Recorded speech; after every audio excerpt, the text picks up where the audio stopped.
आधार है और जो कृष्ण जगत का सार है, आज वही कृष्ण कहता है ना कि मैं बिक जाऊं तुलसी दल पे, मेरी झूक जुल्लू जल पे।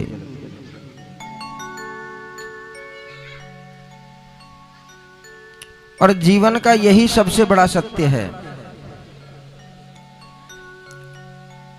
एक बार कृष्णायामश्च मधु कंडले राज्य तजेत भवनाहम कृष्ण। एक राजा ने अपने पूरे राज्य में डिनोड़ी पिटवा दी कि कल सुबह मेरे राज्य के खजाने खुल जाएंगे और जिसको जो चाहिए ले लेना। जो व्यक्ति जिस वस्तु पर हाथ रख देगा वो वस्तु उसकी हो जाएगी। सोचना मेरी माँ, बहुत सुंदर बात है। जब राजा ने डिनोड़ी पिटवाई कि सुबह राज्य के राजकोष खुल जाएंगे और जो भी व्यक्ति जिस वस्तु पर हाथ रखेगा वो वस्तु उसकी हो जाएगी। अब तो महाराज सुबह होते होते, सुबह की तो चले क्या, वहां तो रात्रि से ही भीड़ शुरू हो गई। अब राजा ने सुबह अपने खजाने खोल दिए, हीरे मोती धन संपदा गौ सारे खजाने खोल दे दिए। अब कोई हीरे पकड़े, कोई मोती पकड़े, कोई सोना, कोई चांदी, कोई जवाहरात, कोई नोट, सब माया के पीछे भाग रहे हैं। अब वहां पर राजा बड़ी गौर से गद्दी पर बैठा हुआ देख रहा कि देखो कितने पागल हैं ये। जिसको जो चाहिए वो हाथ, जिस चीज पर हाथ रख रहा है वो वस्तु उसी की उठा करके ले जाइए। अब वहां पर एक छोटा सा बच्चा आता है जिसने बहुत छोटी उम्र में गुरु दीक्षा ले ली थी। अब उसको ज्ञान था, लोग भाग रहे हैं, एक दूसरे को धक्का दे रहे हैं, एक दूसरे के ऊपर चढ़ रहे हैं।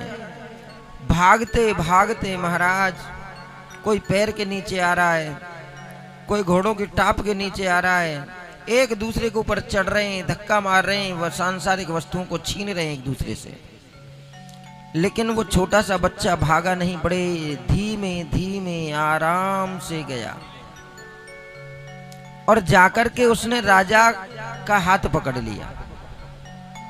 उसने अपना हाथ राजा के ऊपर रख दिया और राजा ने तो डिनोड़ी पिटवाई थी कि जो जिस पर हाथ रखेगा वो सब धन संपदा सब उसी की होगी।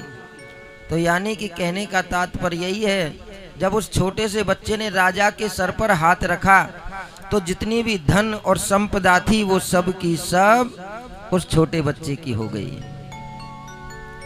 आज ठीक उस छोटे बच्चे की तरह ही हम इन कागज के नोटों के लिए, माया के लिए, धन के लिए, सोने के लिए, चांदी के लिए, जमीन के लिए, रिश्तों के लिए भाग रहे हैं, लेकिन सच में ही जो जगत का स्वामी है उसका हाथ नहीं पकड़ पा रहे। जिस प्रकार उसने धन के स्वामी पर अपना छोटे से बच्चे ने हाथ रख दिया, ऐसे ही यदि हम माया को छोड़ करके हम केवल मायापति का हाथ पकड़ लेना पारे तो हम भवसागर से पार हो जाएंगे और इस संसार सागर में आना हमारा भी सार्थक हो जाएगा। प्रेम से कहना पड़ेगा।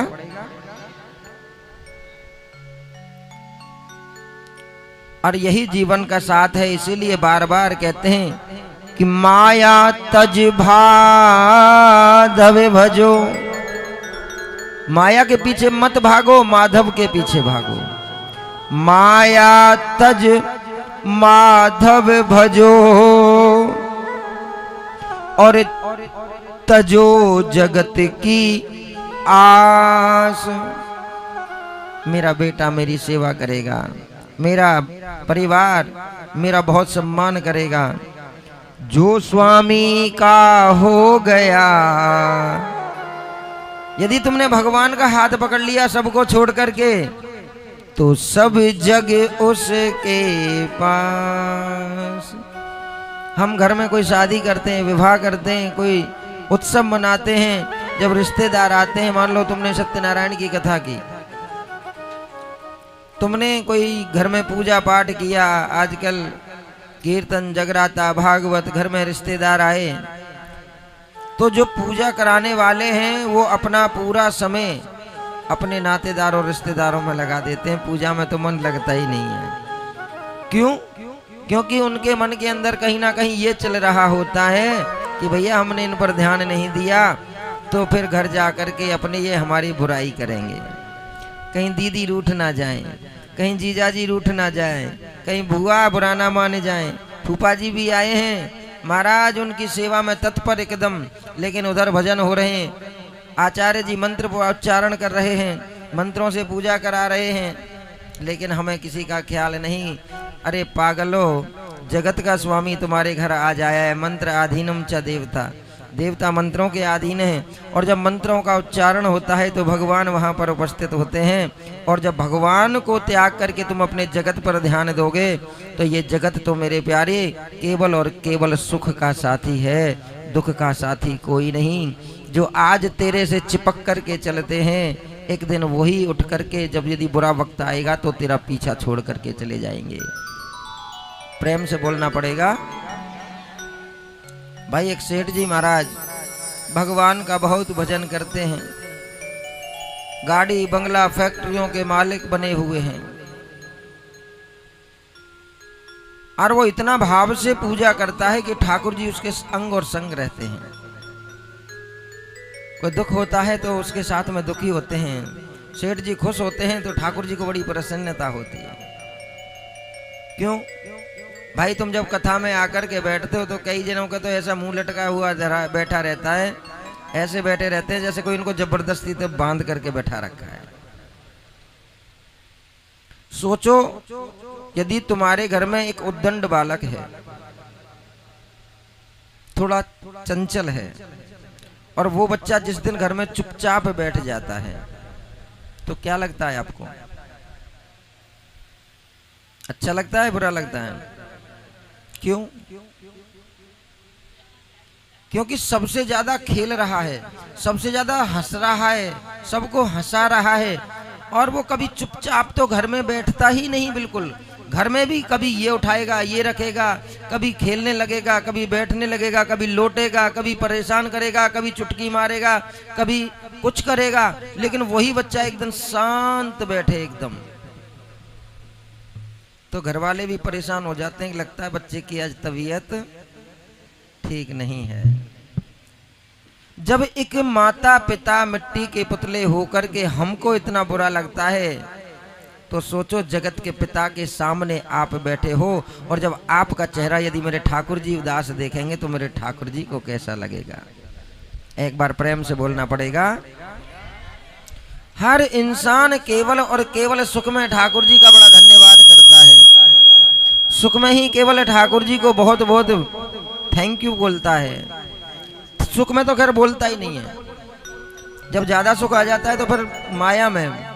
अभी हमको 2 4 10 5 लाख की लॉटरी लग जाए, 2 4 5 करोड़ हमारे पास आ जाए, सच बताओ 10 करोड़ यदि तुम्हारे पास एकदम आ गए तो सबसे पहले उस 10 करोड़ में क्या करोगे आप? बोलो नोनो, क्या करोगे? पलस्तर हुआ, आप टाइल लगवा देते हैं, 1 मंजिल और चढ़ा देंगे ऊपर। यदि तुमको कहीं से भी इतना धन एकत्र हो जाए, कोई लॉटरी मिल जाए या बैग मिल जाए कहीं से, तो सबसे पहले जो घर में कमियां हैं हम उन कमियों को दूर करने की कोशिश करेंगे। ये कभी जीवन में नहीं सोचेंगे कि आज मेरे ठाकुर जी ने हमको 10 करोड़ दे दिए या 10 लाख दे दिए तो 1 लाख हम ठाकुर जी के लिए इकट्ठा करा देते हैं। सबसे पहले ठाकुर जी से प्रारंभ करते हैं, उसके बाद फिर इन पैसों की सोचेंगे इनको कहाँ लगाना है। प्रेम से बोलना पड़ेगा। आई ना वही बात, स्वार्थ लागे करहीं सब प्रीति।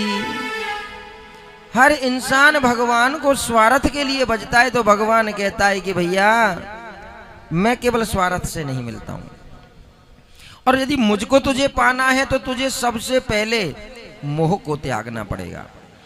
मुझको तुम्हें त्यागना है तो सबसे पहले तुम्हें माया को त्यागना पड़ेगा। मुझको तुम्हें मुझसे रिश्ता बनाना है तो मुझ पर भरोसा करना पड़ेगा। हम भरोसा कब करते हैं? जब दुखों के दिन हम पर आते हैं। ठाकुर जी हम तो तेरी पूजा कर रहे हैं, लेकिन तूने दुख भी खूब दिए। ठाकुर जी केवल दुख में ही परीक्षा लेते हैं। आज वही सेठ जी के साथ हंसते हैं, बैठते हैं, लौटते हैं। सुबह सेठ जी उठ करके वॉक करने के लिए जाते हैं, तो आज ठाकुर जी भी स्वयं सेठ जी के साथ में वॉक करने के लिए जाते हैं। अब सेठ जी को पता कैसे लगता है कि ठाकुर जी मेरे साथ चल रहे हैं? जब सेठ जी वॉक करते हैं तो उनको 4 पैरों के निशान नजर आते हैं। अब एक दिन भगवान ने भी मन में विचार कर लिया, देखूं तो सही ये सेठ मुझको केवल और सुख में याद करता है या दुख में भी मुझको इतना ही पकड़ के रखेगा। अब ठाकुर जी ने अपनी उंगली थोड़ी टेढ़ी कर दी, क्योंकि टेढ़ा तो है। और केवल हमारा कृष्ण एक ऐसा है, केवल जब यदि उसकी परीक्षा में हम पास हो जाएं तो समझ लेना मेरी माँ, जगत में फिर तुम्हें किसी और की आवश्यकता नहीं पड़ेगी। लक्ष्मी स्वयं मेरे ठाकुर जी की धर्म पत्नी है। यदि कृष्ण मल गया तो तुम्हारे घर में संपदा की कमी रह ही नहीं सकती। कृष्णम वत्वाम जेवत्वः कृष्णम वंदे च जगत गुरु। कृष्ण ही केवल एक ऐसा है जो संसार के 16 कला जिनके चरणों में विराजमान है। केवल कृष्ण है 16 कला पूर्ण, वरना हर कोई अनेक अनेक, किसी में कोई खामी, किसी में कोई कमी, लेकिन सर्व गुण संपन्न मेरा कृष्ण।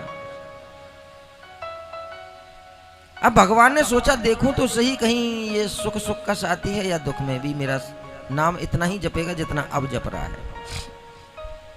रात को खूब ठाकुर जी का भोग लगाया, खूब अच्छी तरह से बातचीत करके, खूब वार्तालाप करके रात्रि को दुपट्टा तान करके सो गया। सुबह 4 बजे मैनेजर का फोन बजता है, सेठ जी फैक्ट्री में आग लग गई। सेठ जी दौड़ करके फैक्ट्री में जा करके देखते हैं तो सब कुछ जल करके खाक हो गया।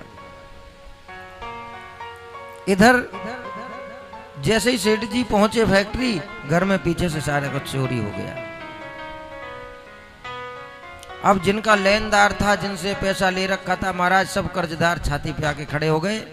तो बची कुछ गाड़ी और बंगला बेच करके उनका कर्ज अदा कर दिया।